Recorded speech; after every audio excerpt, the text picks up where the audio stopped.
GCPS Communications team. In just a moment, you'll hear opening remarks and a presentation by the superintendent, followed by an opportunity to ask a question or share feedback with Mr. House. Before we begin, a few ground rules for the evening. Following the superintendent's presentation, anyone wishing to speak should line up on either side behind either of the two microphone stands. Interpreting assistance is available if needed.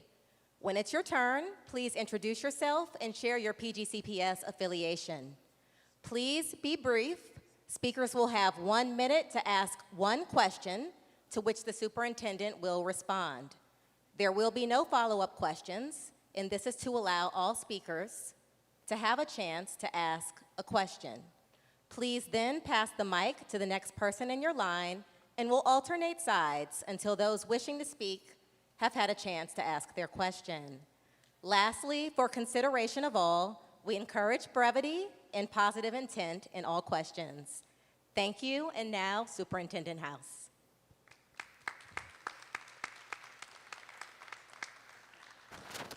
Thank you, Megan. We appreciate it. Good evening. It's good to see you all this evening. I appreciate you all coming out.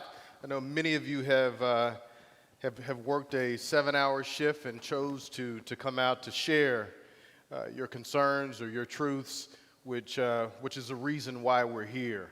I've had a chance to get out and do these not only in my time in Prince George's County, but in my 28 years in this work. I've had the opportunity to be a superintendent now in 3 school districts, and it's important to truly get out and hear what some of the concerns are, what some of the celebrations are.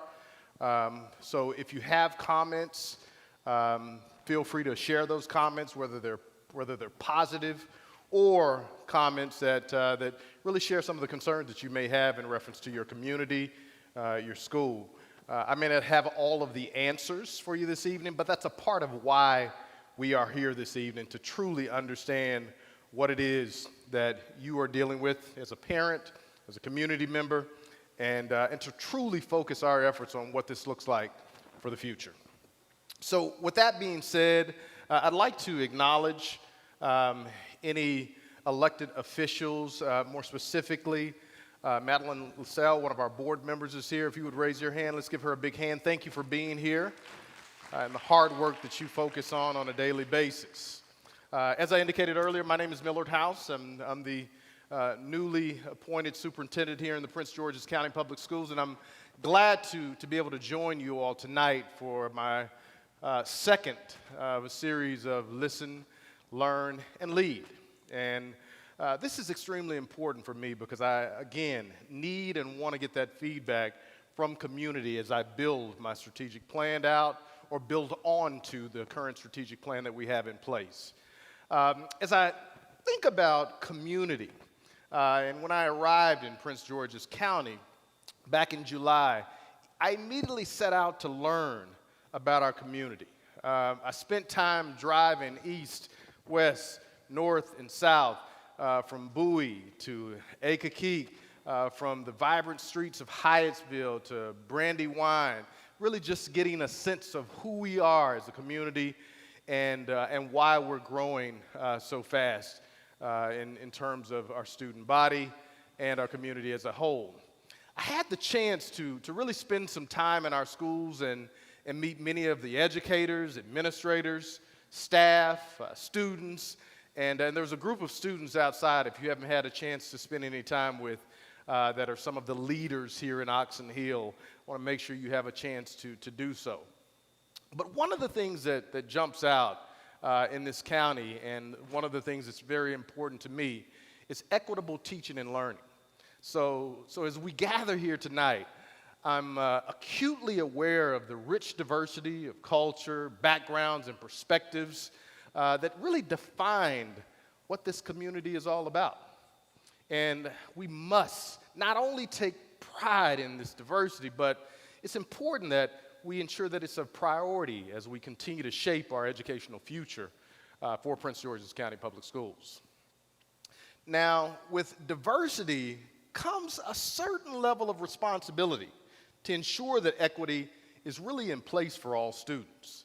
Equity can't just be the buzzword of the day or the month of the year.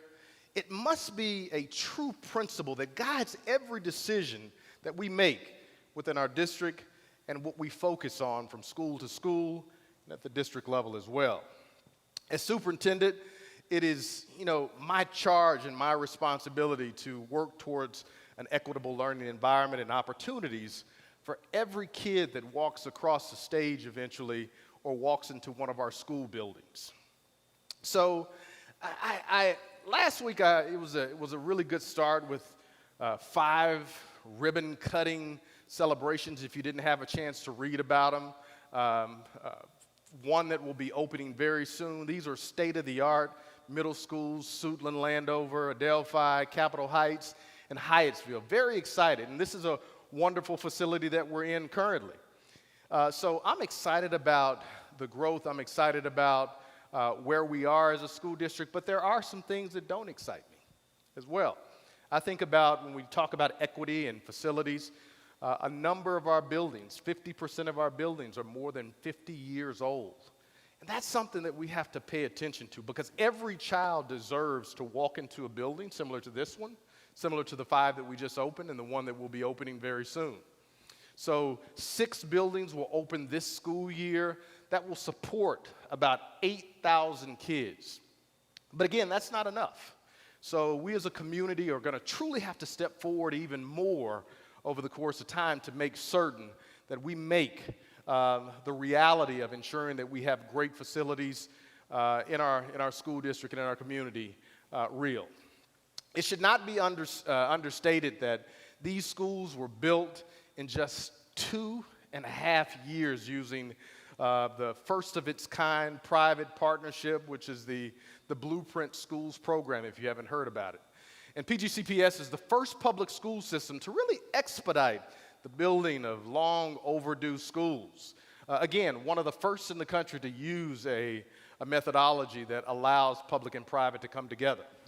These buildings truly represent the gold standard, and we're ready to continue this investment. As a matter of fact, just a couple of weeks ago, our board moved forward to move that next step where we needed it to. And so we had a vote that was a very important vote that will allow us to focus on the next iteration of schools. So that's very, very exciting, and I'm looking forward to what that looks like over the course of time. Now, something that I know is very important across the country that lots of people are paying attention to is really safety and security. Now, in these first weeks and months of the school year, I hope that you've had a chance to experience and engage with our schools for yourself, whether it be coming through one of our car rider lines or picking up parent-teacher conferences. Me as a parent as well of a student in this school district, I've engaged, and I hope you've had the opportunity to do it. PTAs are extremely important, but however you've engaged, I want to make sure that you have that opportunity and push forward. Because if you have, I believe you know, what I know, that despite any of the challenges and narratives that you may hear, magic is truly happening throughout the district, from school to school, from classroom to classroom. I've seen some incredible things happening that I'm very, very proud of. However, alongside the highlights and excitement of the new school year, we know it also has been extremely difficult at times. A few weeks ago, we had a student, one of our students at Duvall High School that lost her life. Her name was Jada Madrano Moore. And her name sticks in the back of my mind. And just right before that occurred, we knew that it had something to do with another student at another high school. So it's going to be very important that we pay attention to these major issues. And I'm sure some of you may have brought some of those issues to the table to talk about this evening, which I'm looking forward to hearing. Now, as a PGCPS dad, as I indicated, I take everything and every decision that I make personally. Because as I say all the time, if it's good enough for my child, it's good enough for every child. So we always tell our students that if they see something, they have to say something. It was interesting. Earlier today, I had a chance to be a part of a student panel in which about 90 students, 45 from Duval High School, 45 from Flowers High School. See, these were the two high schools that were involved, had students that were involved in the recent death that I talked about earlier. But these two groups came together, and it was really interesting to hear from these students in terms of what their needs were. So while we're doing the town halls for community and for parents, it's important for us to hear the student voice as well. So we heard a lot of good things that we can take back to be a part of our listen, learn, and lead focus that we're moving forward with. But we tell our students, and there was a big portion of that meeting earlier today. We talked about sharing your truth. If you see something or you hear something, saying something. And as a community, it's important that we do the same. In most cases, when there's a violent act, a weapon on campus, somebody else knows. But if we truly are going to come together as a community, we have to make certain that we speak up. The students earlier today talked about the methodology and the myth of what snitching is all about. In my estimation, if it saves lives and it creates the safer environment that we want to see for our students, by all means, say something. Now, in many cases this school year alone, harm has been averted by students speaking up, really truly saying something, whether it be a weapon, a troubling social media post, anything that just did not sit right with them. Seeing something, saying something. It truly takes a village to ultimately have the safe environment that we want to see for our students to be successful. And it's the responsibility of us all on an everyday basis to ensure that parents, guardians, aunts, uncles, grandparents, community members, anyone and everyone has to practice the diligence and attentiveness to ensure that we care for our students and prevent any kind of wrongdoing for coming into one of our schools. Now, we brought this message of collective responsibility to the community a few weeks ago during a vital school safety forum. And in case you missed the conversation, I think we had about 500 or 600 people that were on that had a chance to hear that. But if you didn't have a chance to hear it, you can actually go to the PGCPS YouTube channel to hear what that conversation looked like. I think it's extremely important.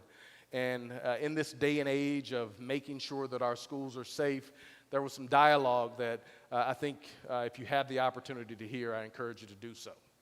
Now, this year we are being as proactive as possible, and you probably have heard that we're implementing new safety measures that will actually be put in motion by all of our schools by the end of the school year. Our previous CEO, Dr. Monica Golson, really moved this work forward before I actually got here, and my job was to grab it and continue pushing it forward. So one of the things that you probably have seen or heard about are the security enhancements that we have in our schools. Many people call them metal detectors. But it's something that we truly feel that adds an extra layer of safety. But this additional technology and visibility will only be as effective as the broader collective commitment of people. I want to repeat that. This technology of security, it's only as good as the people that adhere to it and that focus on it. We also know our ongoing investment in mental health, and that's something that came out of my session with students earlier today, and counseling services are at the heart of the overall school culture, quite frankly, and safety that we have in our schools as well. PGCPS will continue to invest in the kind of mental health supports, including recently introduced teletherapy, which is available at no cost to all of our students throughout the school district. You know, it's interesting, especially being in a majority minority school district. One of the things that you find in majority minority communities is that mental health support is kind of a taboo.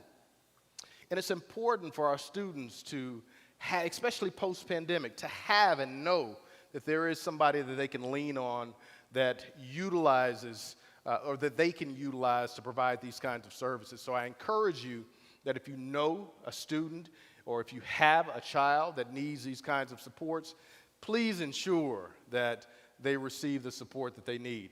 We've made the arrangements for those supports to be provided free of charge. So let's talk a little bit about operations. Another key area we will be looking into this school year. I've heard loud and clear the challenges around transportation, loud and clear.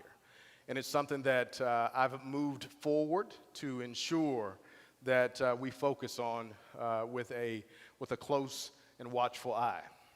So with that being said, I'd like to introduce one other board member that came in as well, Lolita Walker, if you don't mind standing. Let's give her a big hand. Thank you for your work and for being here this evening. Now, a few weeks ago, we signed a contract with a company called Formative. That's with the letter 4, M-A-T-I-V. In Formative, I've developed and moved forward with this contract simply to come in and take a close look at our operational practices around transportation. I'm one that truly believes that in order to get better, you have to take a close look in the mirror, and that's what Formative will be doing for us. The transportation audit is what I'm calling it, began in September, and will take about 90 days to complete. Once we receive the recommendations in January, we'll move forward with the implementation of the solutions that we know can and will make a difference to ensure that we don't have some of the long-standing transportation issues that we've had as a school district. Now, in the meantime, this week, this month, we've begun to send bus route updates through our school messenger, so it's imperative that families update their contact information in the system, which is called our family portal. If you are updated in the system, you'll be able to get the information and have the updated insights around transportation that you want. We'll also continue to update open bus routes and individual school websites as the weeks go by as well. Now, it is also critical that once we can ensure all of our students arrive at school on time, that they are really greeted by school and school personnel that are fully staffed and highly qualified to teach. There's been a shortage across the country, and I'm committed to exploring new ways to not only attract talent, but to keep talent at all ranks, even as we contend with the nationwide shortages of school teachers and bus drivers and in other areas specifically. Now, in December, I'll be presenting the FY 2024 budget. And in doing so, every dollar spent is going to have to be committed and focused on what equity truly is. Our budgeting process will be as transparent as possible. If you have the ability to tap into one of our board meetings, you'll be able to see what we're presenting and what it looks like. It'll be driven and focused on supporting initiatives that really advance the school system's short and long-term priorities and goals as we move forward. Now, the feedback that I hear from you all during these town hall meetings will play a large part in what we do in shaping and spending the priorities and focusing on these priorities that we really need to ensure that our community has what it's need in terms of educating students in the Prince George's County Public School System. Now, I'll also be inviting you all, or invite you all to provide input and collaboration specifically for the budget development process in the next couple of months as we really dig into what's going on. So tonight's town hall and those to come are about really hearing from you. I know I've talked the last 10 or 15 minutes, but this is about hearing from you and your feedback. As I indicated, I may have answers, I may not have answers. This is about me listening and providing a watchful ear around what we can do differently, what we can do to ensure that our kids get what they need. Before I get to the Q&A, which is the most important part of what we're going to be doing this evening, I want to underline my commitment to transparency, to really being held accountable and to communicating with you all on a consistent basis around what it is that we should be doing, what that outcome is that we want for our students. As we implement this first 90-day transition entry plan, which is a part of what I'm doing this evening, you can expect updates from not only me, but members of my communication team, school, when it comes to important mile markers, including the operations audit once we get it. Now, together, we will work towards the equity that I talked about, whether it be around teaching and learning, school safety, operational efficiency, development of our budget. We all want to ensure that we have the shared values around these priorities as we get better. So thank each and every one of you. Most of you, I had a chance to come by and say hello and shake your hand. We do appreciate you being here. We look forward to your questions, your ideas as we embark on this journey towards more equitable and inclusive education in the Prince George County Public School System. So thank you all again, and we look forward to your feedback. At this time, as Megan indicated on the front end, if you want to go ahead and line up at the microphone, I think she gave some norms on the front end and shared those norms. I'm just going to repeat those. We want to make sure that we have the opportunity to hear from as many people as possible. So please keep your questions to no more than about 1 minute. And again, I'll do my best to provide an answer. You're more than welcome to provide statements. I indicated earlier I may or may not have answers for some of the questions that you may have. We'll start at this microphone here on this side. Yes, ma'am. Okay, we're going to start over here. Yes, ma'am.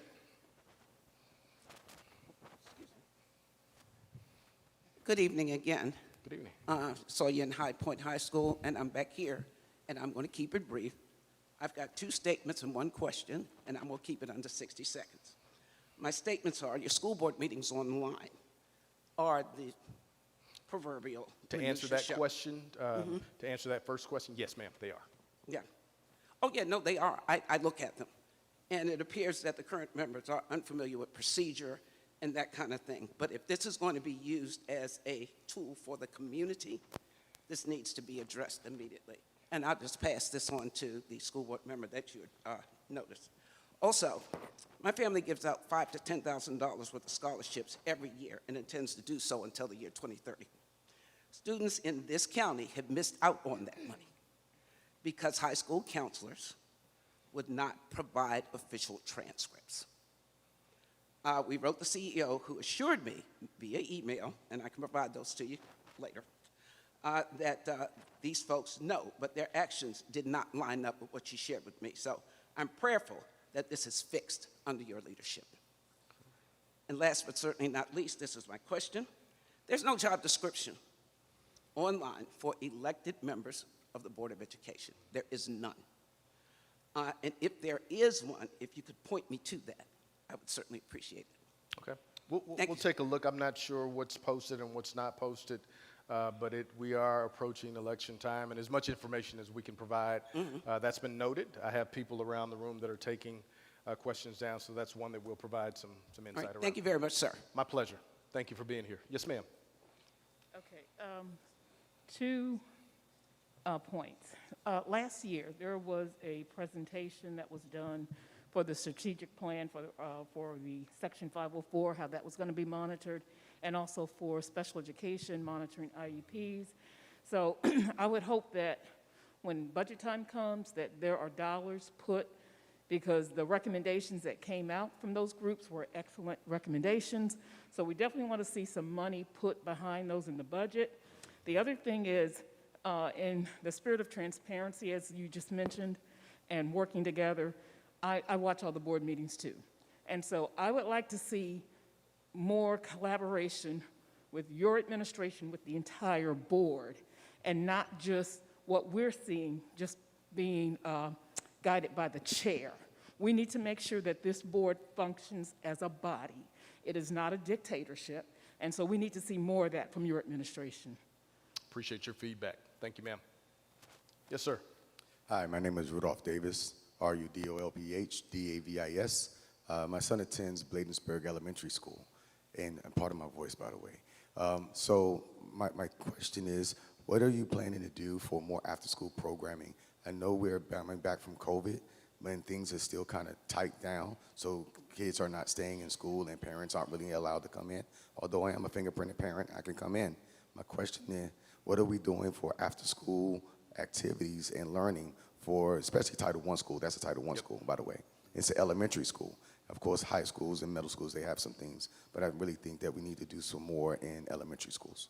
Elementary after-school opportunities for students to be provided. I'm a big proponent of providing opportunities. We know that COVID brought on something completely different for us that really pushed us into a place of providing supports and services online in the beginning.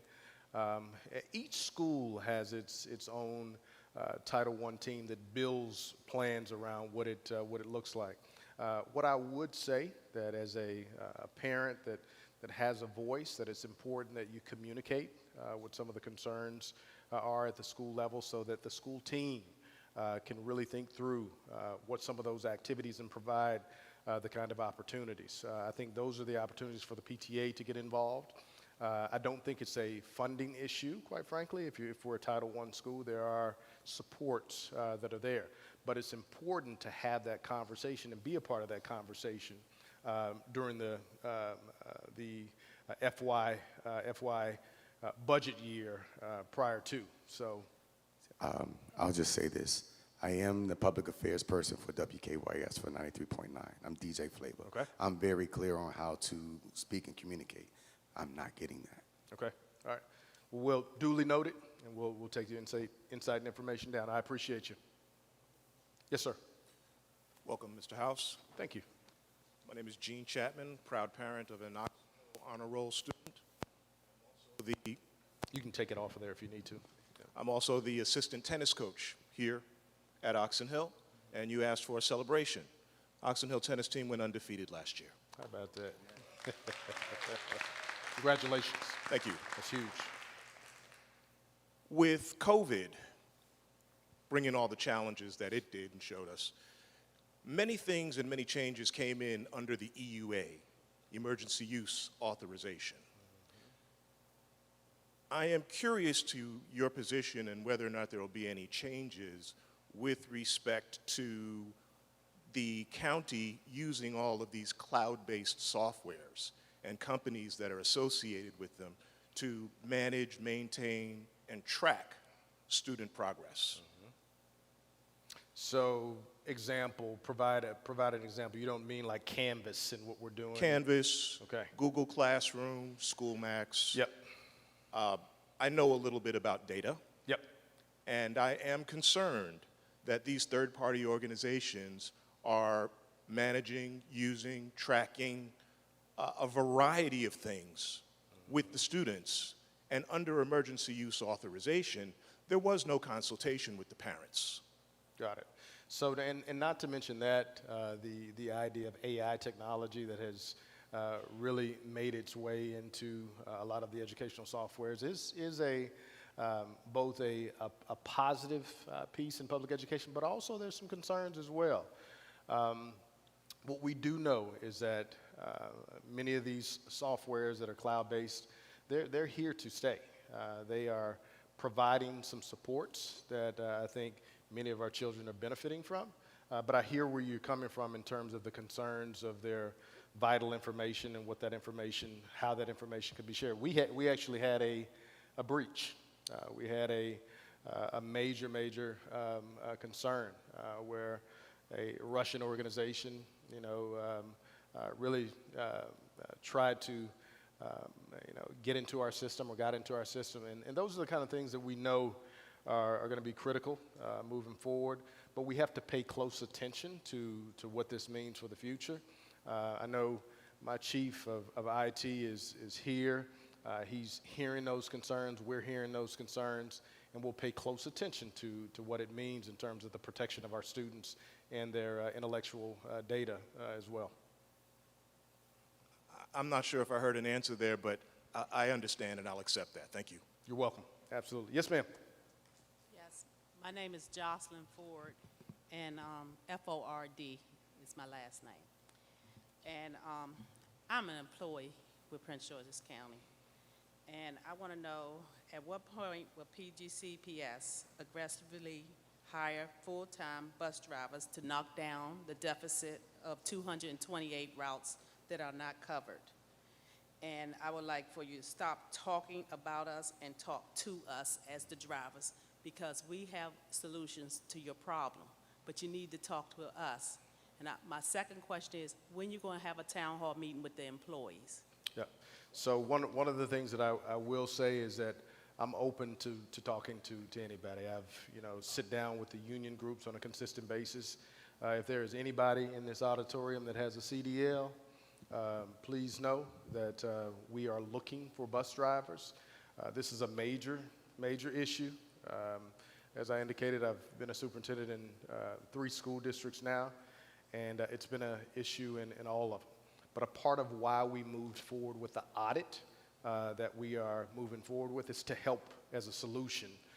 We want to take a look at everything from hiring to routing to all the different practices, bell schedules. We have to find the efficiencies that will help us not just look for bus drivers, but are there opportunities to minimize the number of routes that we have? So that's a part of why we have the audit. And again, I'm completely open. This is what I am doing. I'm sitting down with this. I'm pulled aside every day by bus drivers, others. So we're looking forward to continuing to do that. You need to talk with the leadership team of transportation, okay? That's us that's in leadership for transportation. And that's a part of what the audit will have. They'll be coming in and getting a collective voice from several different people during this time period. We haven't heard from you. Well, the audit is just getting started. It's just getting started. So I can look forward to hearing from you, because if I'll be right back. Come on back. Okay, I'm persistent. And I'm Okay. persistent to ensure that our kids get what they need. Yes. So we're on the same page. Yes. So let's communicate through the right channels, and we'll get Okay. there. All right? All right, thank you very much. You're more than welcome. Thank you. Yes, sir. All right, Superintendent House, welcome to the DMV, sir. Thank you. My name is Christopher Smith, S-M-I-T-H. I'm 3 sons here in the county, in Cameron, Grant, and Clark, in elementary and high school. I'm president of Kingsford Elementary School PTA. I'm glad you talked about transparency. My question is, what is your requirement around for schools to be transparent regarding adverse conditions in the schools, such as mold, HVAC issues of that way? I state that because I have this letter here, sir, from the school here. Our AC was out at Kingsford Elementary School since last school year, and what accounts to about close to half of the usable building of the school. There was no notice sent out to parents whatsoever. I requested at the beginning of the school year, during the heat wave, if you guys remember during the heat wave at the beginning of the school year, temperatures exceeding 90 degrees, to send a notice out to classrooms. After elevations to your principal, the instructional director, and Dr. Lassiter, your superintendent for elementary schools, that letter went out October 6th. And that letter is about as transparent and accurate as a Friday night news dump that was delivered to Friday night news dump. So I'm concerned with, they informed me there is no requirement to tell parents about the status of adverse conditions within schools. Yeah. And so therefore, they're treating it as if it is a obligation. It took 200 hours of my team's time here, multiple phone calls over a period all school year to kind of get this done. That is unacceptable, and I'm looking for your leadership and the board members that are here to hopefully introduce a requirement that they require us to notify. Well, I completely agree. I think if there are issues, and as I mentioned on the front end, we know that there are going to be issues. We are in millions of dollars in the red in terms of deferred maintenance in our facilities. And when it comes to letting community and parents know, we want to let them know. We want to be transparent. But bottom line is that unfortunately, because so many of our schools have been in existence for so long, there are going to be continued issues. That's why it's going to be important that as a community, we continue to come together to make sure that things like the P3, that we're moving forward and getting as many of these schools built, because some of them, quite frankly, we don't need to be bidding and piecing together. We need to tear them down, and we need to bring in new facilities. Completely. But I want to make sure, but sir, the conditions of the school, we all agree the conditions of the school are what they may. But my thing is this transparency issue. There's children in there with health issues that need to be notified and other issues. When I raised this issue up to your instructional director and area office, they were more concerned with, Mr. Smith, as you take this advocacy up, please don't air out our dirty laundry. My concern to them was, I said, if I need to air out our dirty laundry for the better good, then so be it. Yep. And so I'm hoping they to be transparent. Because talk to Dr. Lassiter, there is no expectation for it. There's no requirement of it. There wasn't the proper mitigation, such as bringing in fans and AC units in the building. Not only that, but you have staff working in those conditions too. So my conditions are for staff and student alike. We request a lot of our teachers of it, and therefore we completely need it. agree. So would you be supportive of an administrative procedure or an operating procedure requiring it? I completely agree. I walked into a building for the first time where I don't have hot water. I don't have, and when I do turn on the hot water, it's brown. So I completely understand and respect your concern. Health is the most important part of what we're doing.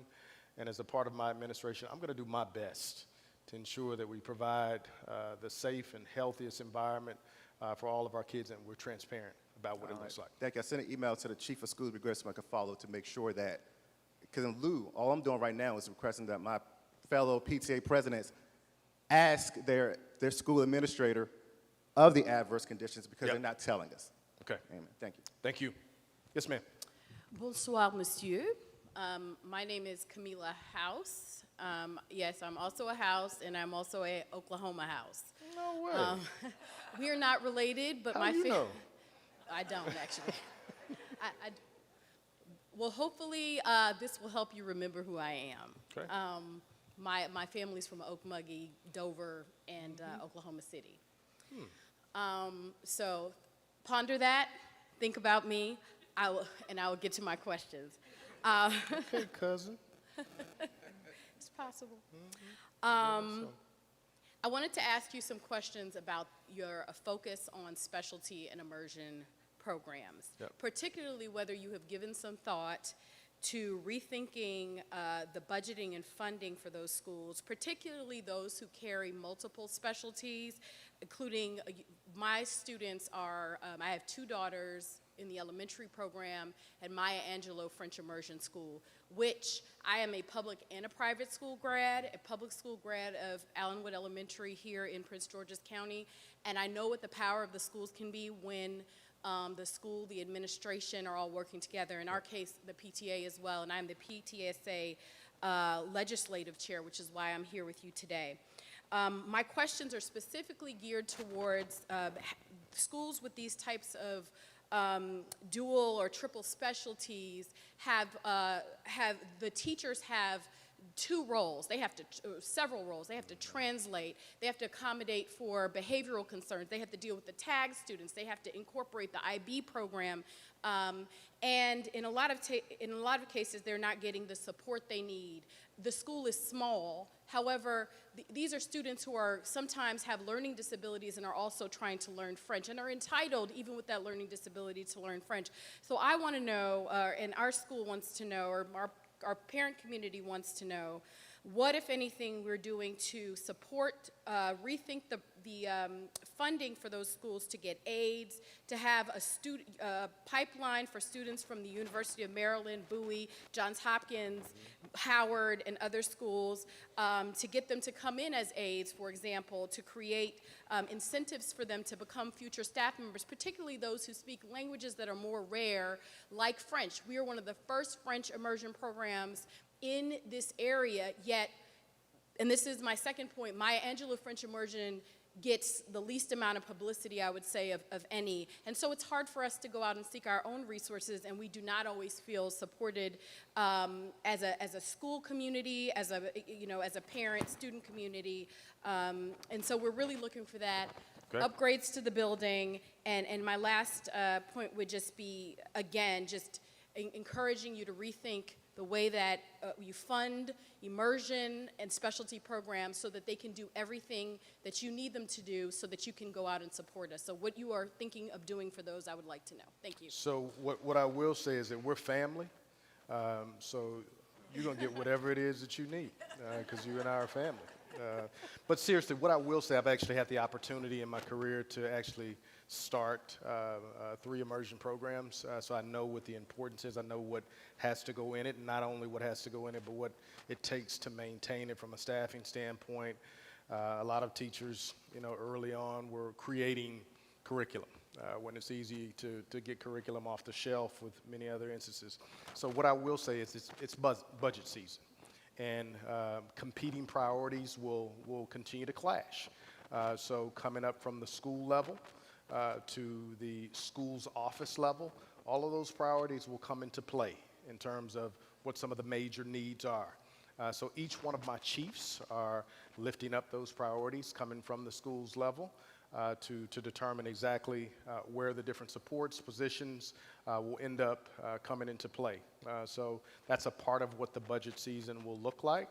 But I do hear where you're coming from in terms of the extra supports. You talked a little bit about something that is happening right now as we move forward with Grow Your Own programs, which you did describe as a Grow Your Own program. Right. If you hire people into apprenticeships or hire people into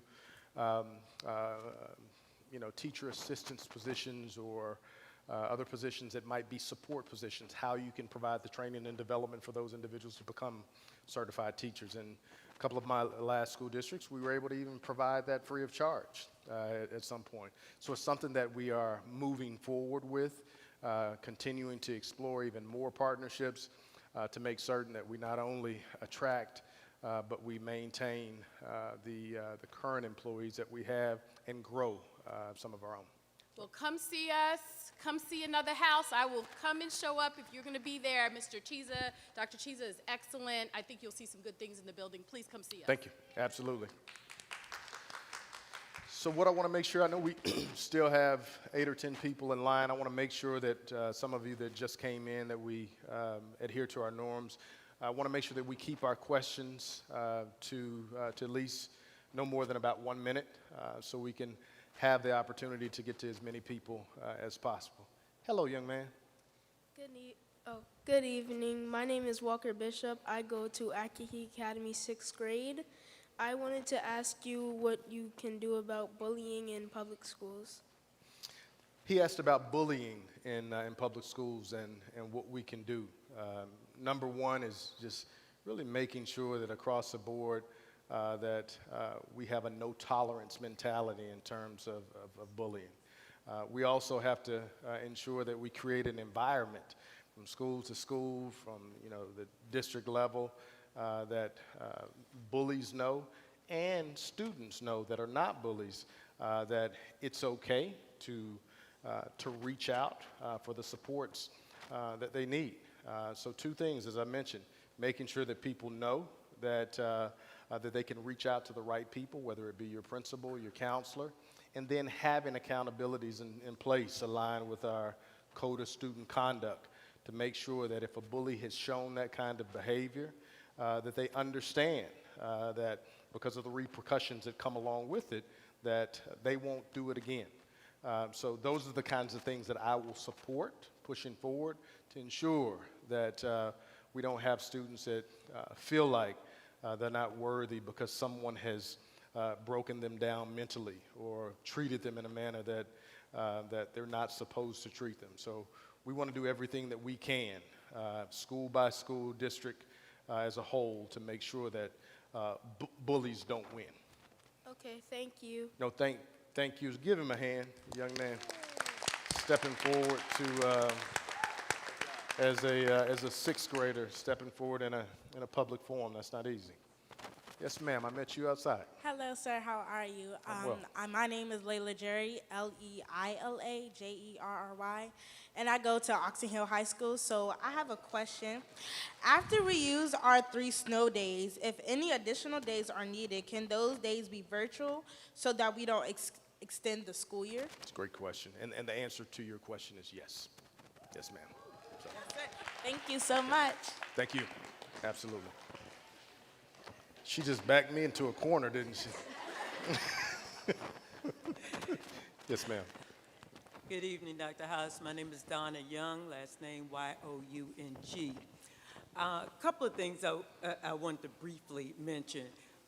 Somebody touched on it a while ago, but since there have been audits for years, I think they do them about every 4 years, and every year in certain departments, purchasing being one, there are contracts and things of that nature that are distributed that have not gone through the proper process. There are people who are getting paid without a contract in place. And there seems to already be some concerns with some contracts and MOUs and things that are addressed at the board meetings. I, too, am a board member, watching, attending person. And it seems that we can't seem to get rid of this stench with regards to our procurement process and how money is going out, because in essence, it is our money. We're taxpayers. And when we are issuing contracts and paying for things that have not gone through the proper process, it still gives that same feeling as before that have been identified in several audits, year after year after year, the exact same thing. So with the guidance of transparency, are you including your procurement office? Like, are they here now? So, you know, are they involved in some of the things that are taking place when you collaborate with board members, and as well as just in general, how money is flowing through? Because all contracts belong in purchasing. They're not individual contracts. What I would say is that it's important, if you see something, say something, even if it's anonymous. I'm not aware of specifics, but it's important that we call it out. If there are situations that whether an audit has caught it or not, we need to call it out so that it can be addressed. And I'm one, if there's a problem, we look for a solution. If there's a better way, we find it. And so I would say let's put it out there so we can find out, and I mean the specificity behind whatever it is so that we can address it. I'm going to be frank with you. I have done that, and I've done it not being anonymous, and filed complaints with the ethics panels. But I will also ask that you just, you know, look over the last couple of state audits that we received. You will see the consistency and the same areas of concern, and definitely purchasing is a big one. And we're actually in the midst of one right now, state audit as well. And I'm looking forward to, I don't dread the findings. You know, not everything that comes out in an audit is going to be what you want to hear, but I see it as an opportunity to get better. Absolutely, especially if it happens in every audit, you see. Yes, ma'am. Okay, thank you. Absolutely. Yes, ma'am. Good evening, sir. My name is Aline, A-L-L-E-Y-N-E, and I'm a mom. Unfortunately, we're not cousins, but I hope my request can You still know I be was met. joking, don't you? Ms. House is not going to get introduced. Everybody's going to be treated equal Yes, across sir. the board. And make sure that's clear. My concerns tonight are mainly around early education. We've got 6 new schools in the county, and not one of them are for our early learners. We also have one, I believe, early education office that serves us, and I believe also a bit of Charles County as well. And with that, I feel a lot, not I feel, I know a lot of our kids are getting left out, left behind. I don't know if it was because of COVID, while some of these programs may have disappeared. I have a 7-year-old who benefited from some of these early education programs that once were in existence, and now they are not available for my now 4-year-old.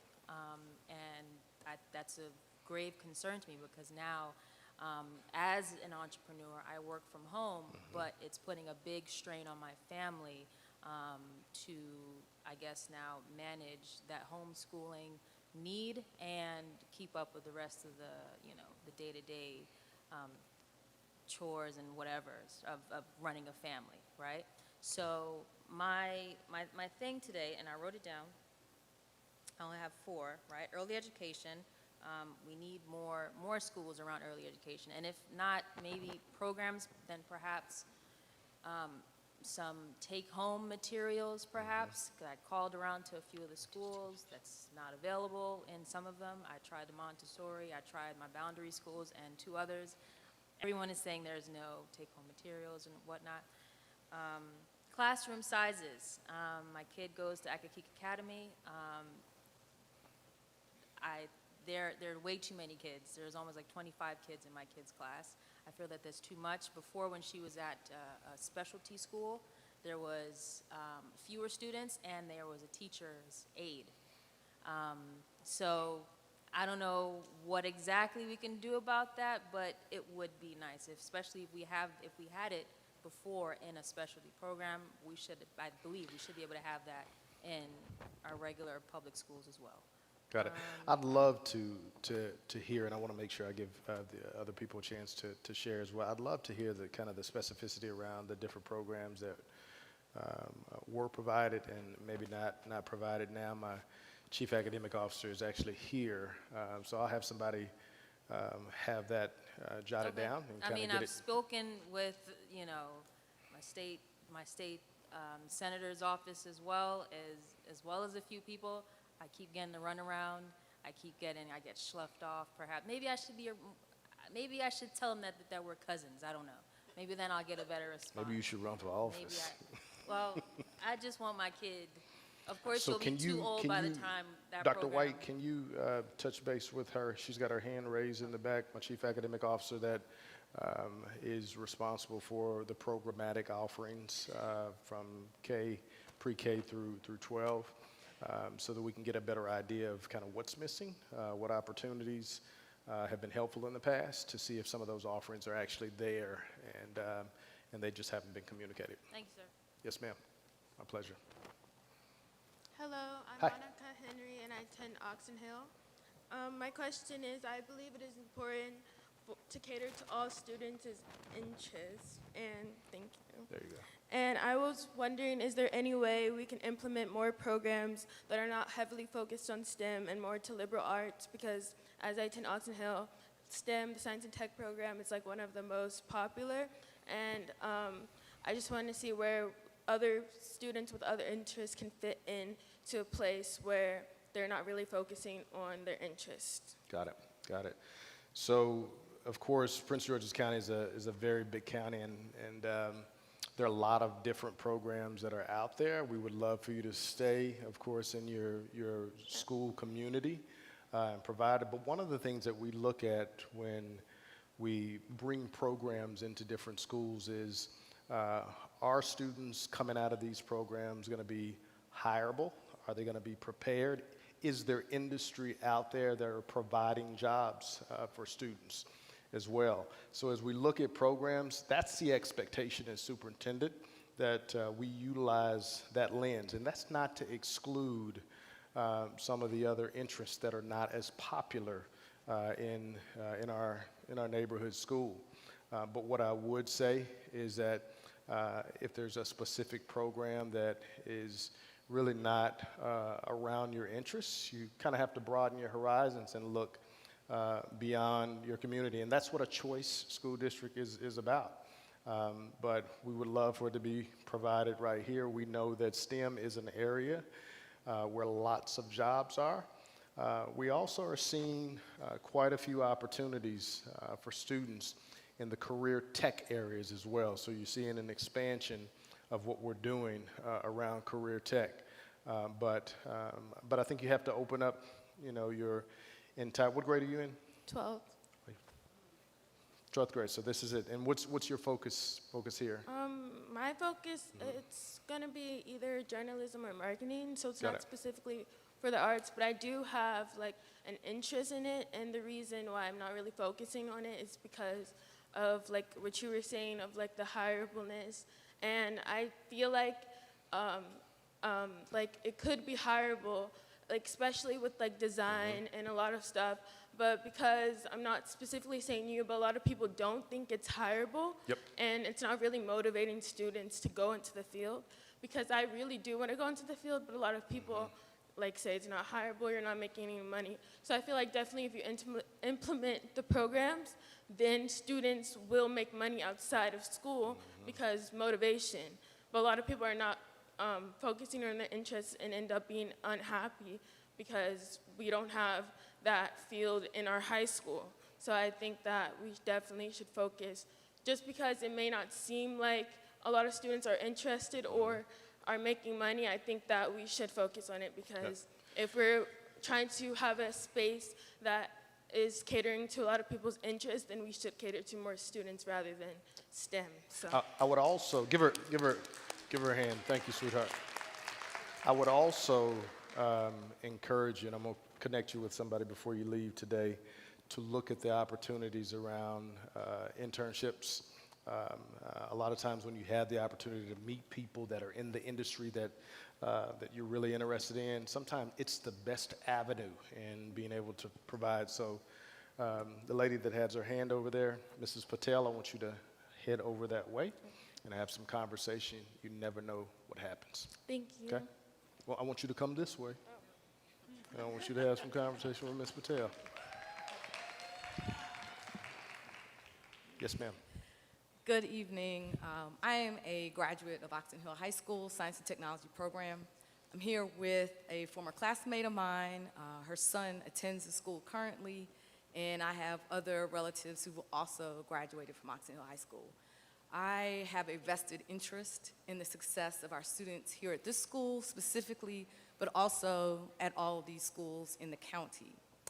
Through my professional career, I've had opportunities to interact with a number of corporations and other companies that have partnerships or alliances with some of the schools in the surrounding counties, within the state of Maryland, also in Virginia.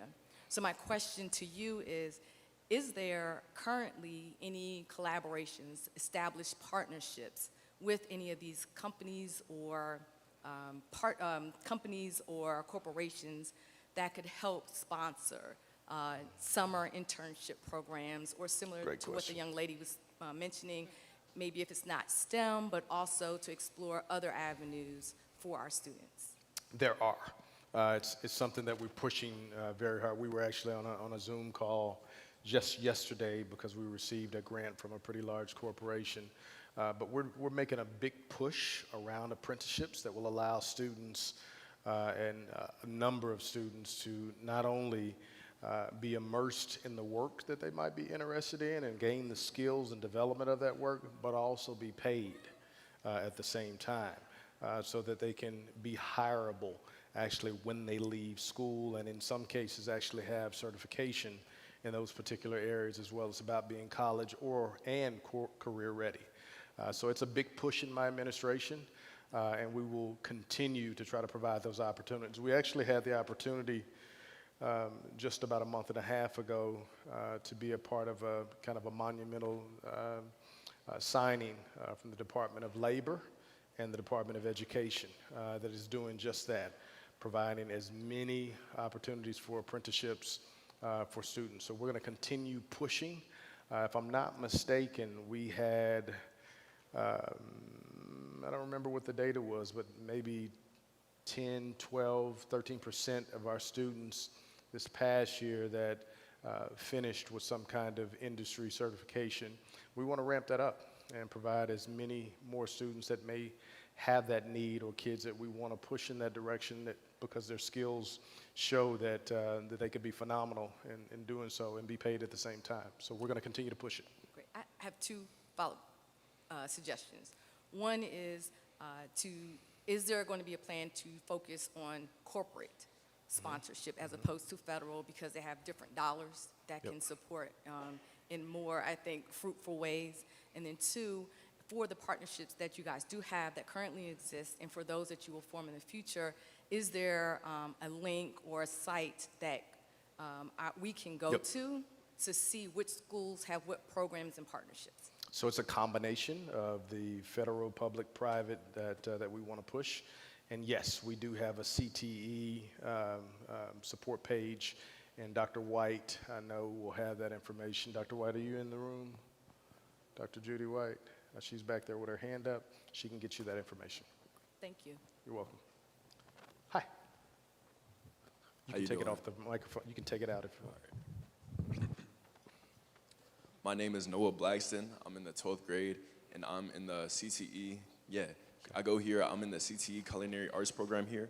So last year, my grade was being penalized because I didn't have the proper equipment, and I did not have enough money to pay the lab fee for the Culinary Arts program. So my question to you are, why are students' grades being penalized for having to pay for a CTE class, and are you going to increase the budget so kids don't have to pay for it? Yeah, we want to make sure that we provide. I know you just explained the situation, but I don't know, how widespread it was. It saddens me to hear a young man that knows what he wants that just ran into the financial ramifications behind it. So it's something that we'll definitely take into consideration as we move forward during our budget conversations. All right, thank you. Yep. Thank you. Please give him a big hand. Love when our students speak up. Yes, ma'am. Yes, my name is Wanda Gilchrist, and my son goes to Oxon Hill Elementary School, and my concern is with the curriculum. Recently I went to a back-to-school night at my son's school, and I noticed the class schedule. The class schedule has where their recess is only 15 minutes, and these are elementary school students. And then I looked that the reading in the math, the important subjects, reading, writing, and the math, is in the evening, in the afternoon time, after lunch. And I just feel like that recess should be extended, especially after just coming out of COVID, and the pandemic and stuff like that. These kids are stressed. My son is stressed, and he's getting ready to go into the 6th grade, and he's already anxious about that. So I think that we should take a look at the curriculum and try to change that. Even some of the teachers are saying that the lunch period is short because they don't even have enough time to eat lunch, because by the time the kids get outside, it's time for them to come back inside. And they need that exercise, and they need that socialization, and be able to, to be free. And also, too,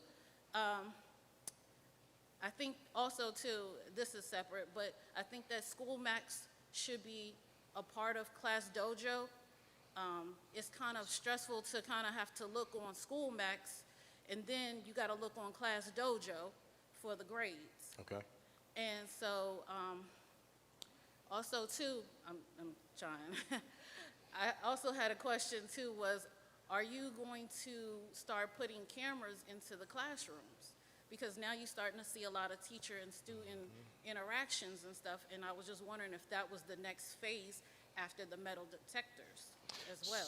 So, no, there are legal issues that come with actually having cameras inside of classrooms. So it's not something that is top of mind for me as a superintendent to move forward with. You also asked about School Max. We actually are in the process today. We had a kickoff meeting with our new student management system that we will actually be implementing in the year to come. That will be a much more updated system. The one that we are currently work with has been around for quite some time, and it is time for a refresh and an update, so I'm excited about what that looks like. So the kickoff was actually today. Yep. And also, too, I just want to make a suggestion, too, as far as, getting more, youth fairs and job fairs and even, fairs where that shows about starting businesses. Yep. My son is only 10 years old, but he wants to start a business. He's talking about starting a business. So I think we really need to bring that back into schools. And also, too, this is my last thing, is also maybe starting like a countywide or school-wide, maybe a anonymous number, so that, the students, if they don't want to come to their teachers or their parents to tell about what they know or, what's going on with their friends or whatever, maybe they can call in and it can be, somebody can regulate that. Okay. We'll definitely take that into consideration. Yeah. We appreciate you. Thank you. Yes, ma'am. Good evening, sir, and welcome to Thank Prince you. George's County. Appreciate it. I am Tanya Sweat. Tanya. Sweat, just like perspiration. I am a proud, successful product of the public school system, from kindergarten through my law school degree and my master's of business administration. Beautiful. So I know it works. I have a graduate in my family from PGCPS. I also have a current student, 6th grader. We live in Accokeek. So yes, she goes to Accokeek Academy. I'm not going to ask questions because I probably need to sit down with you in your office for about a couple hours to go through a whole lot of stuff. But what I will say to you is this, sir. I am cautiously expectant of great things from you. Yes, I've studied your resume. And because you are not born, raised, and homegrown here, you have the ability to bring some things to this community that many of us cannot reach because we don't always think outside the box. And we now need think outside the box leaders to get our students to where they need to be.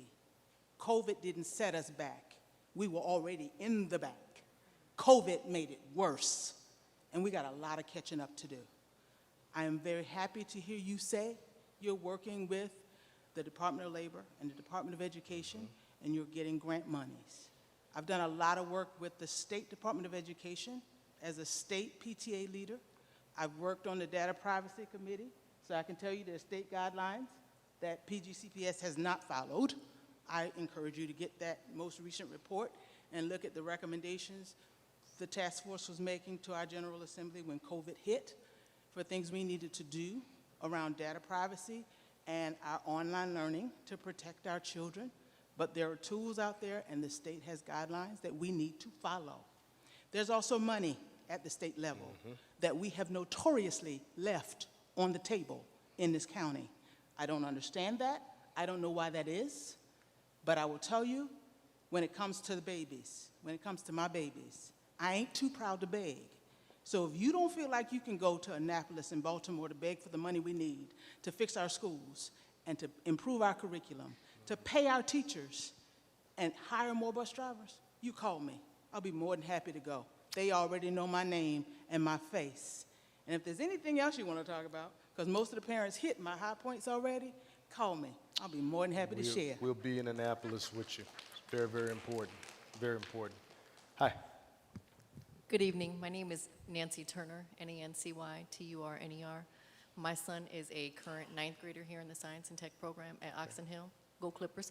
That said, I know my experience is not everyone else's experience, but I have to say my son was previously at Walker Mill Elementary in Capitol Heights, and we've had nothing but phenomenal experiences with our bus drivers, support staff, teachers, etc. That said, you spoke about, initiatives to retain, recruit, support the existing staff, teachers, administrators, and whatnot. Could you speak more specifically to that? So it's just one of the priorities. I've selected 3 main priorities, and the idea of not only recruiting but also maintaining staff is one of those major priorities. So, coming out of the listen and learns, that's a part of what I'm getting as well. People want highly qualified staff for their children and for the community as well. So we'll be paying close attention to what other things that we can do to push this forward. Bring quite a bit of experience. We had quite a bit of experience that was already here. We want to marry the best innovative ideas to ensure that we get better with this. We didn't talk about the numbers in terms of certified teachers, but we started this school year off short quite a few certified teachers, not to mention bus drivers as well. So we're going to be looking at as many strategies, innovative strategies as possible. There are lots of things that are out there. I went through the Human Capital Academy several years ago, so I bring some experience to the table. So we're identifying, what it is that we can focus our efforts on, what it is from a budgetary standpoint we can concentrate and support as well in this area. But we only want to get better, period. When you say we, sir, is that in collaboration with the staff that's in the school or just your administrative staff? That's across the board. We have to get better across the board because it starts at the school level, you know, all the way to the district level. We have to work together to ensure that we're recruiting and retaining the best. Thank you. Absolutely. Yes, ma'am. Good evening. My name is Kara Marshall Walker. I am the district aide appointee for the Parent, Community, and Advisory Committee.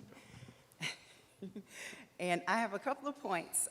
One point is a very important point. So I have a kindergartner and a graduating senior. Okay. So I've been in Prince George's County quite a while. One of the biggest issues right now is, and this is a battle that I have fought since living in the county, having schools and teachers comply with federal regulations and individual education plans and providing accommodations and services. That's been a huge battle. One of the things that's really prevalent right now is the lack of speech therapists. So I have 2 children at Maya Angelou French Immersion, and they do need speech therapy, and they do not receive those services because they don't have a speech therapist assigned to the school, and they can't hire someone to come in to give them the services. So that's one point. So it's an urgent matter that our students that have 504s and IEPs are receiving accommodations and services.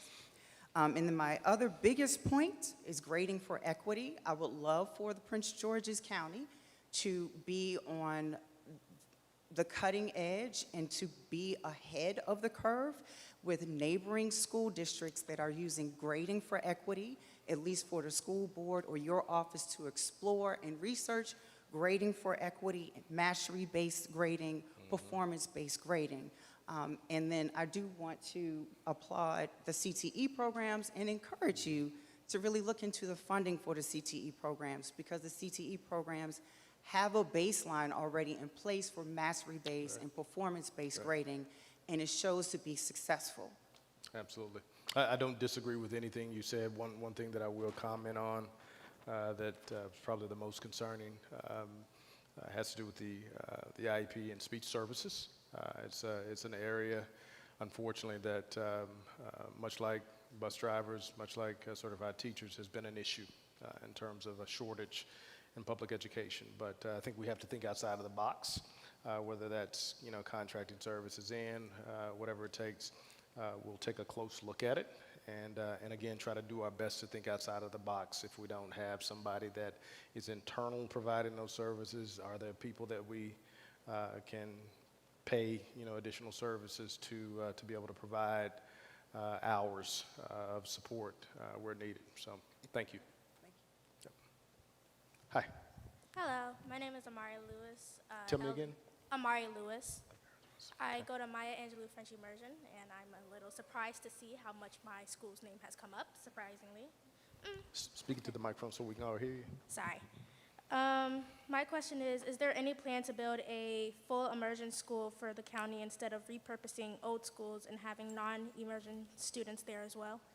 We would love, that's a part of what I talked a little bit about earlier, is being able to provide as many schools as possible, new schools, because I shared earlier, I think we have 50 schools in our school district that are more than 50 years old. So we are building schools quicker than most people in the state and most people in the country, but it's still not fast enough because of how far behind we are in terms of our deferred maintenance. And what deferred maintenance means is things that we have to say no to. If this seat needs fixing because there are priorities before that, that would be considered as deferred maintenance. If there's a brown water coming out of my sink at my office that hasn't been fixed because there are more needy things throughout the district, that's considered as deferred maintenance. But to answer your question, I completely agree with you. We need the mechanism of building schools that we have to move as fast as possible so we can not only build French immersion schools, but neighborhood schools, elementary, high schools, middle schools across the board. The need is there, and we're going to continue to try to use the mechanism to build as fast as we can. Yeah, and I have one more thing. Do you think the camera thing in the classrooms, do you think that we can try to speed that up? Because I've been at Maya Angelou for all 9 years that they hold you. And I've noticed that once you get into the middle school part of the school, that the teachers start to, I understand that us students are supposed to have respect for the adults, but most of the times the adults don't have as much respect as I would think they would for us, because they tend to yell at us when we don't speak French. Like my last period teacher, she yells at us if we speak English. And then when we try to defend ourselves saying that it's our first language, she gets upset at us and then she sends us to the office. And then a lot of the substitutes, or one of the substitutes at my school, she has an attitude. She has a 16-year-old like attitude. And she does it towards the students. And it's like, what I would say, your original question was about cameras in the classroom. That's not, from a legal perspective, it's not something that we're moving forward to do. But what I hear you sharing is a issue with mutual respect. And I want to make certain that whether it's you, parent or guardian, we have to make sure that your parent gets time with that administrator or that teacher to make sure that they hear what's on your heart and what might be on other students' heart as well. I think that's the place to start in that instance. But I do appreciate you sharing your truth. Please give her thank you. some love. I appreciate you being here, young lady. Good evening. Can you hear me okay? Yes, ma'am. Just fine. Okay. My name is Mary Bradley, and I am a grandparent of a 5-year-old student that has autism. Child born in D.C. 5-year-old that has autism. He's Okay. autistic, Yes, ma'am. nonverbal, born in D.C., evaluated in D.C., moved to Maryland. Parents are trying to enroll him in school. The closest school for autistic children would be Barnaby Manor on Owens Road. But the school in his district is Apple Grove, which is a regular elementary school that does not support autistic children. But because Apple Grove is his school, they are not allowing him to go to Barnaby Manor because, of course, I understand. Is he currently not enrolled? Huh? Is he currently not enrolled? He's enrolled in Apple Grove. Okay. And so he cannot go to Barnaby Manor because of the system pulling together the interview, evaluation, what did you call it, that IEP or IED? Yes, ma'am. That's exactly right. Okay, so they're saying that until they get that, he has to go to Apple Grove. And I'm curious as to why, even though DC doesn't have any weight in Maryland, why they can't kind of sort of piggyback off of the DC evaluation, which was done by professionals. It wasn't something the family printed off of the internet. So it's legit. So you're forcing a child to go to a school that's not going to be his school. So they say, you got to bring him in so that they can take attendance, let him stay until after the kids have breakfast, and then you can take the child home. So it's like, make it make sense for me. Okay. So what I will say, Dr. Davis, I want to make sure you have a chance to connect with Dr. Davis, our Sitting chief of over there. schools. I heard what you said in terms of the evaluation that came from DC. DC, yes. That should be a part of the overall. Right. That's one piece of the data that will be utilized to determine. But whatever happens, we want to provide Right. the best environment. Right. For your grandson or granddaughter? Yes, my grandson. Your So he's grandson. in that class with a teacher that has 23 students. She's not skilled to deal with his issues, so he's being disruptive. Okay. So someone has got to stay there with my grandson, be it his mother or be it me. But somebody, you can't leave the child at the school. Yeah. So you're doing what's required, I guess, by law in DC through the public school system. The child has got to go to the school. But why should he be put through that? Granted, if he was in the school where he's supposed to be, you may still have the same scenario where he spazzes out, but at least he will be in the right school. These people can't do anything for him. We want to connect you with Dr. Davis. We'll get you whatever support that we can get you. She has her hand up. Thank you. That's my story. Yes, ma'am. Thank you. Appreciate you. You're welcome.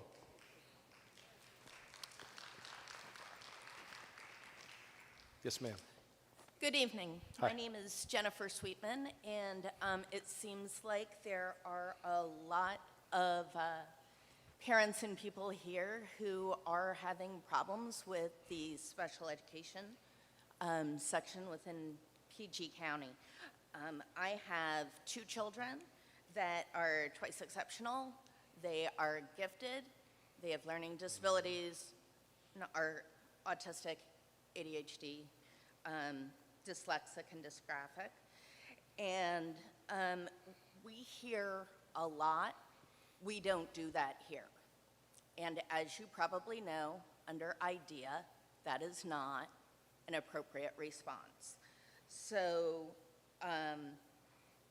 one of the questions that I have is, how do we get twice exceptional kids who need access to advanced academics to be able to do that, especially when their local school doesn't offer any advanced classes? And what level are we talking about?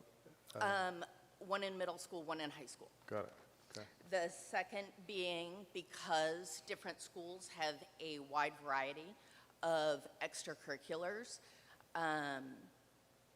For example, we are boundary for Friendly. We live less than a mile from the Oxon Hill boundary, but my son cannot come to any of the STEM extracurriculars here when there are none at Friendly because he is not considered a boundary student. So I'd like you to think about the ways when you're addressing equity that when there are programs and there is interest, that we are able to have access to those things. The other thing I'd like to have considered is to have team-taught classes so that advanced academics can have a special educator or an aide to address learning differences and be able to help right at that moment so the kid isn't stuck and missing out. And then the final thing is for home and hospital, could we please, if a child needs to be out via home and hospital, or even just because they're sick, COVID, they're home for 10 days, can we allow schools and have teachers set up a Zoom in their classroom so that the child can watch the class when they're not physically able to be there? Got it. And then sorry, I missed one, and that is piggybacking on what the grandmother before me just said. We attempted to re-enroll my son in August, and even though he had a PGCPS IEP that was only 2 years old, we are still in limbo because we have not had an IEP meeting, and he is not being allowed to take any classes until after there is an IEP meeting and placement is determined. So I've been having to purchase college classes for my son, even though we worked with Mr. Prince to get him technically enrolled in Friendly. They will not allow him in the building. And so right now, I am trying my best to educate my son who So is kind of being left in everything the lurch here. should start, and the collaboration should be with that IEP team. Dr. Davis behind you I want her to be in communication, or someone from my team to be in That's right, communication. 'cause your special education people and the Area 3 team lead have not responded to any of my complaints so Well, far. I'm actually putting you in contact with my chief of schools that's Awesome. behind you, that will you have the opportunity to visit with right now. Thank you. Thank you. Hi. Hi, so I'm Katera Jackson. I'm the 9th grade counselor here. And as you're aware, you know, in high school we have promotion and graduation requirements that go from 9th grade to 10th grade, 10th to 11th, 11th to 12th, and then to graduate. My question is if we can require our middle schools to kind of do the same thing, because what I have... Go back and say that one more time. So we have promotion and graduation requirements. So in order for a student to go from grade 9 to grade 10, they have to, you know, have a certain amount of credits and pass a certain amount of class. And for each graduation year or each year from 10 to 11, 11 to 12, and then, you know, your graduation requirements.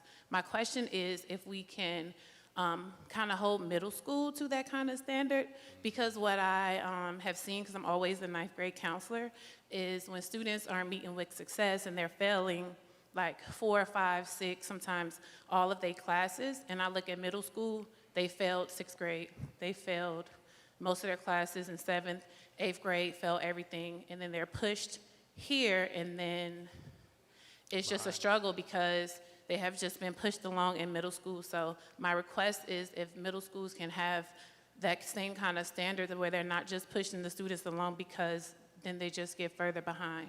Okay. We appreciate you sharing that concern, and we will document it and take it into consideration as we move forward. Thank you. Yep. Hi. Hi, good evening. My name is Christy Lynch, and I'm also an educator here at Oxon Hill High School, which I think is a wonderful high school. I love it here. So I have a couple of questions very quickly. One of my colleagues also texted me a question he wanted me to ask, so I'm going to just jump out there with what his question is. He says, how are we as a school system providing equitable opportunities for promotion of male educators to go into administration without having to leave the county? So that's his question. Do you want me to just go with mine, or you want to answer first? I don't necessarily have an answer because I haven't looked into it in reference to male educators and leaving and coming back. But thank you for making me aware of the concern. Yeah, his concern is that students should have especially our male students, should see other males in front of them in the classroom. And one of the things that I'm concerned about is that recruiting and retention of educators overall. So we know that we are running short on educators, and the burden falls on everyone. If a position is short, somebody else has to pick up the slack. Right. And I was listening to parents speak about special education, which I'm a certified special education teacher, and those of us who are special education teachers also have to manage our caseloads. And so what doesn't always transfer is that we have to pick up the slack. So if you had 10 people on your caseload and you're short special education teachers, you might have 15 or 20 people on your caseload. And so we have special education teachers throughout the county who are struggling to keep up, because not only are you managing a caseload, but you're also teaching classes, right? And so you also have federal requirements, deadlines, times that have to be met in order to hold these meetings and to write those IEPs. You need time to write those IEPs. So there's a lot going on. So hopefully, in looking at this issue, we as special education teachers won't get dumped on, because very often what happens is that the pressure comes, well, parents are complaining, so we need you to do this, we need you to do that. And that doesn't serve the child. So it puts additional pressure on our educators, and what happens, they leave the system. I had a friend of mine, a colleague, who is a related services provider, speech and language, and she called me last week and said, I'm done with Prince George's County. She said, I'm not servicing them anymore. And I said, well, what do you? She says, no, they've got me all over the place now. My caseload has more than doubled. She said, and I've got she had one school and she's got 3 that she has to service. And so that's a loss for us, because we need those speech and language teachers. 2 years ago, it was a whole year we didn't have a person at another building that I was teaching in. The other piece that I believe Ms. Jackson brought up about students coming up from middle school, well, I spent about 15 years teaching middle school, and I can tell you there's the pressure on educators to move those children along. They need to master the basic skills. There needs to be reconsideration of what we're doing with our curriculum. Are we making sure that the foundation is strong? We're getting these children into high school, and they're still struggling with multiplication and division, integer signs, those kinds of things that should have been mastered. So we have to take a deeper look at what we are doing, because we're just passing them on, and that shouldn't be happening.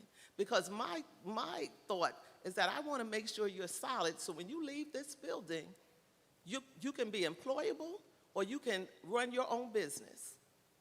And that's what our ultimate goal is, that you find your success in society. The young lady that said she's not interested in STEM, we need to provide opportunities for them. STEM is great, it's wonderful, but everybody's not going to do it. Some are going to do art. Some are going to do dance. Some are going to do music, business. We need to carve out a niche for them to be able to feel valued and not devalued. And then lastly, our children that are struggling with social, emotional behavior, we need to look at providing alternative learning situations for some of them. This traditional school setting does not work for everyone. And once we're honest about that, once we say, look, every child is not meant to sit at a desk or work in a building with 1,600 students, once we're honest about that, then we can serve them. Because otherwise, what happens? They become disruptive in the classroom, disruptive in the building, and then they become a menace to society. And that's not what we want. So I'm asking you if you could look a little deeper into exploring alternatives for our children so that they can be successful in life. That's why we're here. Okay, thank you. We're here. Yep. I think we have two more. Yes, sir. Try that other one. Hello? That's perfect. Well, good evening, Dr. House. And I initially came here to talk about safety because that's top of mind for me. I have one child that was fortunately able to make it out of Suitland. I have another one within PGCPS right now. And unfortunately, I have to say, fortunately able to make it out of Suitland. But I think a lot of parents have safety as their number one concern. And the only reason I bring that up is because some of the other issues I'm hearing is just compounding the fact that if you don't feel safe, you feel stressed. Right. That sort of rolls down. You have teachers that aren't passionate because they're forced to push people through the system and they're not able to take a step back and see what the real issue is. Also, I know someone mentioned something about the different platforms you're using. I myself find it very confusing that you have Cahoots, SchoolMax, Dojo, and the teachers can't even stay on the same protocol. So the one thing I'm asking for you, and I know it's a big ask because you're inheriting this, set up some type of accountability measures for anyone in your administration. Make sure that they execute. Make sure that you hold, that there are consequences if you don't follow through. Because at the base of everything, safety, discipline leads to more passion, leads to people that are more engaged. Absent of that, you have what you have right now. It won't change. And that's it. Yeah. Thank you for your comments. Don't disagree. Yes, ma'am. Good afternoon. My name is Shay Newman. Good evening. My first comment, is at the end of this, can you have each of your staff stand up and introduce them and tell us what they do? Because many of them are new or got promoted. So what we used to know them as, they may be doing something different. Okay. Two things. My first comment is on transportation. As a person who's been in the transportation industry for over 20 years, I have a CDL for over 20 years, who've driven buses, was on the task force when they did it here in Prince George's County. One of the things I ask of you, yes, you're going to do an audit, but somebody please really look at the task force report. One of the issues is we keep talking about hiring bus drivers. As an individual who works for Metro, Metro's been looking for bus drivers for years. It's time to think outside the box. The one thing that they mentioned was bell times, consolidating bus stops. The bus staff asked for 40 hours a week because your pay is commensurable to Metro, but they're not getting paid 40 hours a week. Also, the other thing was about specialty schools, about trying to figure that out. I grew up in Fairfax County. If you wanted to go to a specialty school, you would go to the neighborhood school and they would come scoop the rest of the people up. If you wanted to go to a special program, I had to walk to my local high school. I think the comment in the report was Prince George's County is more of a door-to-door bus service versus more of a service that you need. And so I would ask to not necessarily continue to focus on hiring bus drivers because everybody needs bus drivers. Yep. It's more look at the other tangible things that you can do. And you said you read the report. The second thing that I'm asking of you, as a parent, my son's 14 years old. He's been using the bus since 2 years old. One, a lot of these kids are coming to school late. Where is the after-school programs or the tutoring services? Because my son is in high school now. This year, he was missing his first period every single day. I'm the one who sent the email to you about the deaf children. Got it. In addition to that, about the deaf children, I ask that you look into that program real deep, because language deprivation is serious. That once they get to high school, back to what the young lady was saying about the heavy lift in high school, for the high school teachers, there's many things we could be doing at the elementary school and the middle school level to build that foundation on language, so that the high school teachers don't have that heavy lift of trying to get them out of high school, or just telling the parent, oh, now your child is just going to get a certificate of attendance, because they didn't do their jobs in elementary schools and middle school to make sure that the child knows a noun, a verb, a subject, a predicate, Right. how to put a basic 3 sentences together to build a paragraph. Some of these kids are having a lot of this issue, and it's because they don't think outside the box. And I even presented a software that the University of Boston, a deaf educator, has that costs $666 a year per license per teacher. So a teacher with 20 kids only has to pay $666 to use this software 20 minutes a day, and it will improve the child's expressive language. So thank you. Thank you. Good evening. Good evening. Hi, my name is Trinina Jones, and my name is Trinina Jones, and I have a daughter who attends Oxon Hill. She's a senior. I think Oxon Hill is great. I love Ms. Holland, the principal, and Dr. Woodruff. They're doing a great job. I've just heard so many people speak, which is why I decided to kind of wait to the end. I've heard students cry out for more resources to adding other things besides the science and tech or culinary, and the fact that children are having to get a bad grade because they don't have the equipment needed for programs, that is of concern. Now, I know that we're supposed to be getting so many funds from MGM being billed. I feel like as taxpayers, a lot of parents have gone to putting their kids in private schools because the PG County Public School and other counties across other states may not be providing the services. There's a lot of blame to go across the board. I think schools in general, elementary, junior high, and high, we need more resources in the classroom, as been mentioned. Teachers need aids. I think teachers need more training on how to identify kids with special needs. I think you have a mixture of a lot of kids that haven't been identified by their own parents at home, and they're definitely not being identified by the teacher because they have so many kids in the class and they have so much time to work with the kids and get them in and get them out. I think the rule of no child left behind does not mean we pass them along and they end up in the situations they're ending up in. I think we really have to get a hold of that. I think that we have to also look at, when we're saying hiring, we talked about bus drivers, hiring more teachers, and why people leave in counties and things. I think looking at what other counties are doing, what rules and regulations do they have in place that helps the teachers. Also, we have to look at parents. It's going around the board, everybody has to take blame. You know, a lot of people don't want to be bus drivers. If you talk to some of them, the kids are very disrespectful. They don't sit down, they're fighting. I'd like to see some parents driving the bus with their kids and friends on it and see how they react.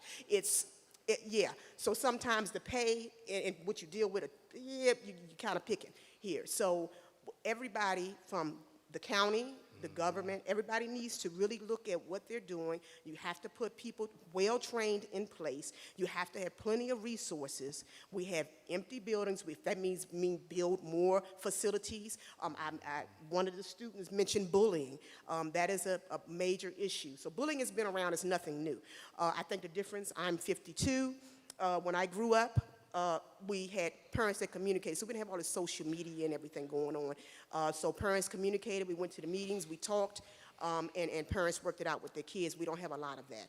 And I think that we have to get to the root of why kids are bullying, and then what do you do? How do you pull that child? Some kids are low self-esteem, some kids have been bullied themselves, some of it has been behavior they've seen at home. So that's another issue to deal with, and put people in place to deal with that as well.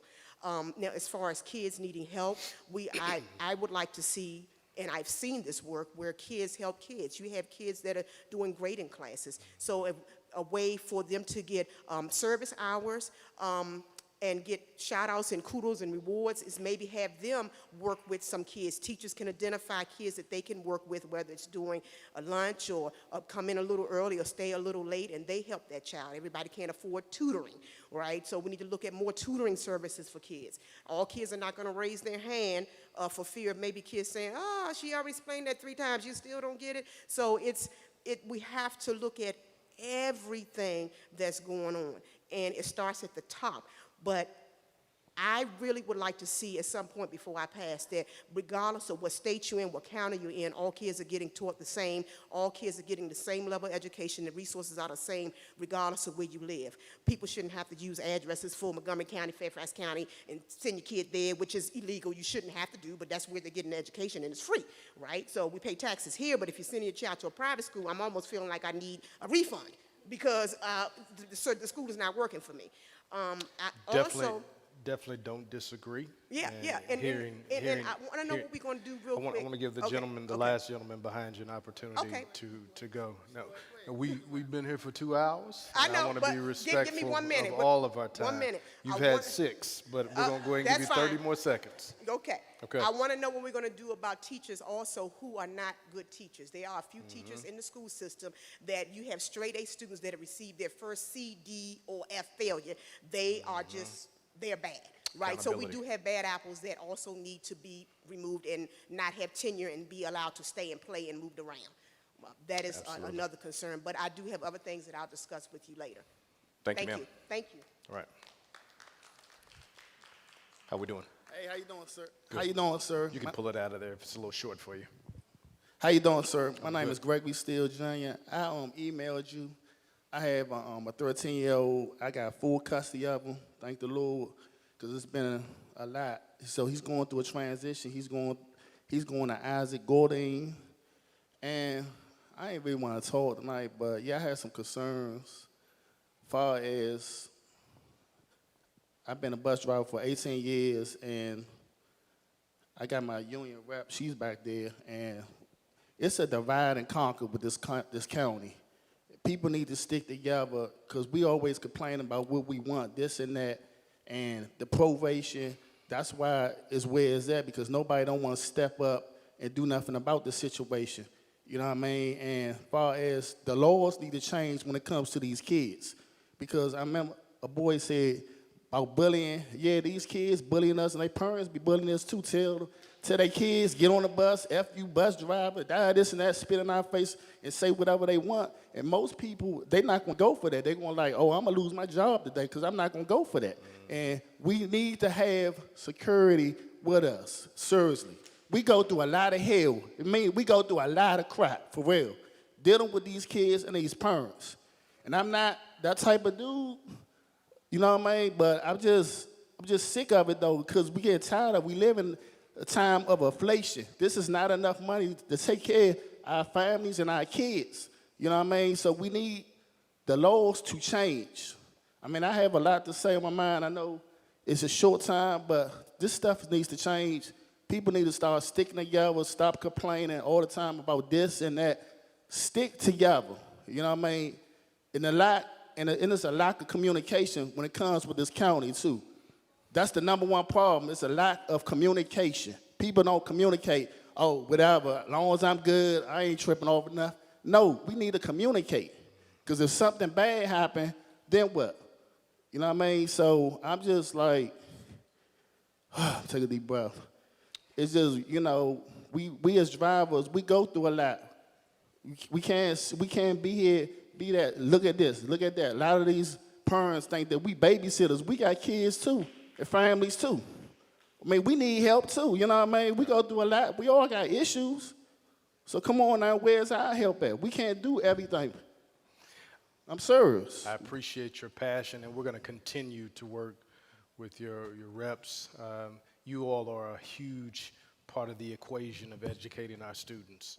If we don't get them there, they're not educated, and you all are a huge part of it. So I respect where you're coming from, and we're going to do our best to ensure that the conditions are where they need to be. Thank you for being here. Okay. Absolutely, brother. What I will say before we... Did you just sneak in? One of our board members, please give Ms. Juanita a hand. I didn't know she was here or whatnot. What I'll say before we head out, if you haven't had an opportunity to take a look at some of the tables outside, the different resources that and supports that are available for not only families but also students, please do so. I challenge you, I push you to make sure. That was a part of the whole idea of doing it the way we did tonight, is just to make certain that that we highlight some of the things that we have in the school system and supports. So please take a look on your way out. Just walk up to a table and ask them, what services do you provide? It's an opportunity to learn, to share with someone that might benefit from these services. Ms. Juanita, we'll close it out with you. It's Dr. Miller. Good evening, everyone. Thank you for coming out. We invite you, and I'm a board member. On behalf of the board, I'd like to invite all of you to come out to our board meetings. This is where things can get done too, because we have to work together as a team. When I talk about the board, one person cannot do it. You have a board representative, but that board representative has to work with 13 others in terms of us getting policy passed or taking any action. We're also working collaboratively with our new superintendent. There are a lot of things that he's going to have to learn that we are trying to work together to make sure we address your concerns. I'm very concerned about the concerns that were brought tonight in reference to special education.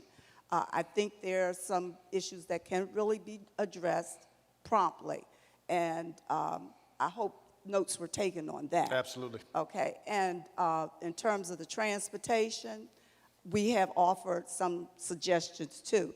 And the lady that spoke on transportation said that, Prince Georgians expect door-to-door pickup. Some others have looked at transportation systems in other districts, and our neighboring district, Montgomery County, uses a regular bus system where students have to walk to a certain point to catch the bus, as opposed to buses coming up into neighborhoods. In some neighborhoods, you may see a bus with only 2 students. That is unacceptable. But we can talk about that, and there are alternatives.